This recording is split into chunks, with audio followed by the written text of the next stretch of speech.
Hello guys, welcome back po. Coins TV muling nagbabalik. At itutuloy po natin guys yung ating coin hunting series. Bago po tayo mag-start, marami pong salamat sa mga subscriber po natin. At sa mga bago pong subscriber, welcome po sa Coins TV, kung saan po gumagawa po tayo ng coin hunting series upang maghanap po ng mga hard to find or semi hard to find na barya natin na nasa sirkulasyon pa.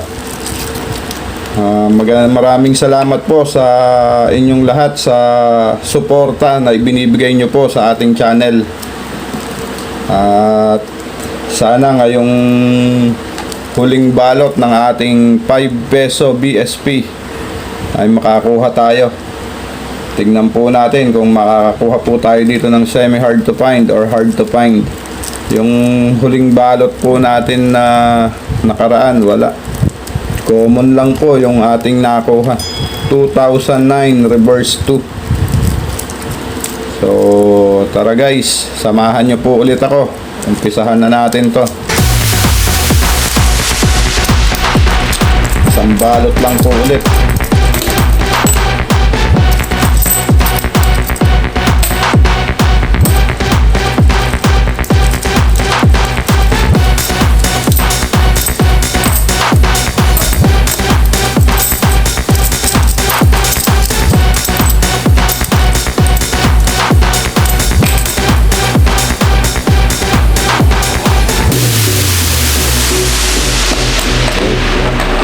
Okay, umpisahan na natin.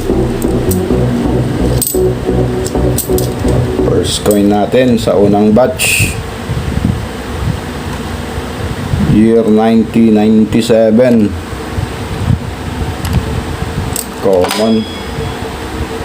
Next coin natin 2005, common lang din. Next coin 2004, common lang din. Next coin natin 1997, common. 2011, common lang din. 1998, walang mint mark. May mint mark sana eh, jackpot sana tayo. Okay, next coin 2005, common lang din. 2013, common. Next coin 1997. Next coin natin 2013, common lang din. Okay, next coin 2005, common. 2012, common. Okay, next coin 1998, wala na namang mint mark, sayang. Okay, next coin 2005, wala. Okay tayo sa unang batch guys. Tingnan natin dito sa pangalawang batch. First coin natin sa pangalawang batch 2015, common lang din. 2005, common. 2015, kala ko 2016 na naman eh. Kala ko 2016, 2016 tuloy. Okay, next coin 2001.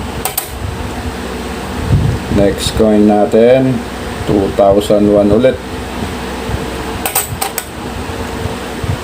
Next coin 2013, wala pa rin. Next coin natin 2003. Okay, common. Next coin 2011, common lang din. Next coin natin 1997 with mint mark, common lang din guys.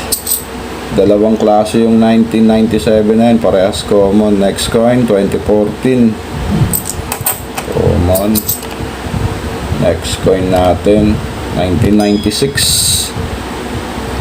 May mint mark. Common. Pero itabi natin dyan, guys. Next coin natin, 19 yun. 1999. Okay. Kikip natin to, guys. Next coin natin, 2012. Common. Okay, last batch na tayo, guys.